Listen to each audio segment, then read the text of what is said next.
Morning, students.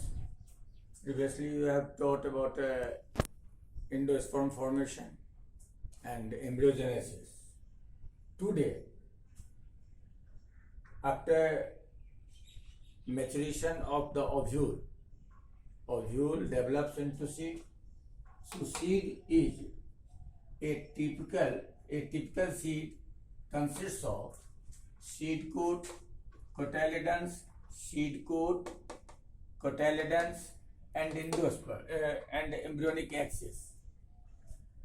The cotyledons are simple structures, generally thick and swollen due to the storage of food reserves. Seeds are developed into ovary, and ovary develops into fruit. So, the most of the fruits developed from the ovary are called true fruits. And if the development of fruits helped by not only ovary but other parts of the flower like thalamus, then such fruits is known as false fruit. For example, apple, strawberry, cashew, all these are false fruits.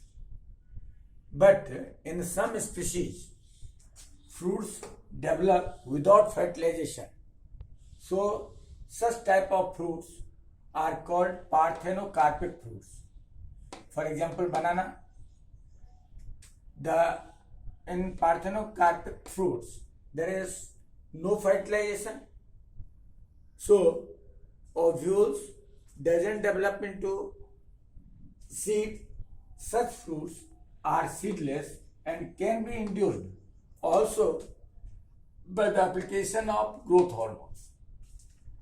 These fruits may be fleshy, for example, guava, orange, mango, etc., or dry, for example, groundnut, mustard, etc.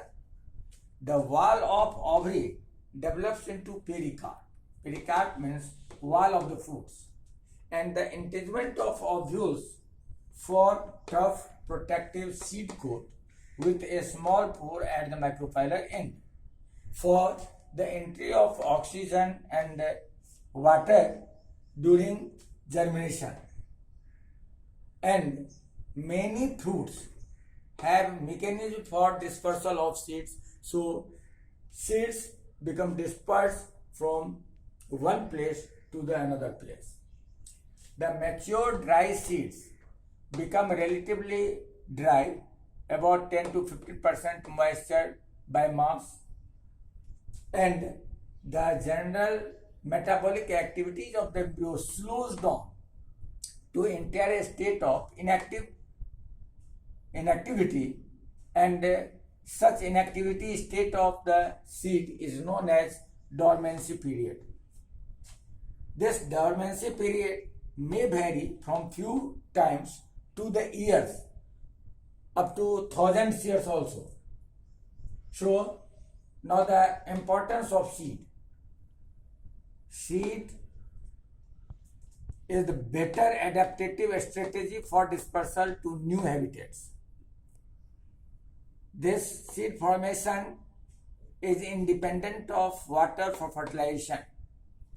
This seed has agricultural importance, and they have sufficient food reserves up to seedlings are capable to grow up to the photosynthesis. New genetic recombination change its variation. So, this seed causes the evolution of the plant. Dehydration and dormancy are useful for seed storage. This is the dicot seed, in which this is seed coat, cotyledons, shoot apical meristem, hypocotyle, root axis, root tips, and there's very few is the storage of endosperm. But in monocot, this is the pericarp, endosperm, large amount of endosperm is found. Scutellum, coleoptile, plumule, radicle, and coleorrhea. This is the monocot seed. So this is the all about the seed of angiosperm.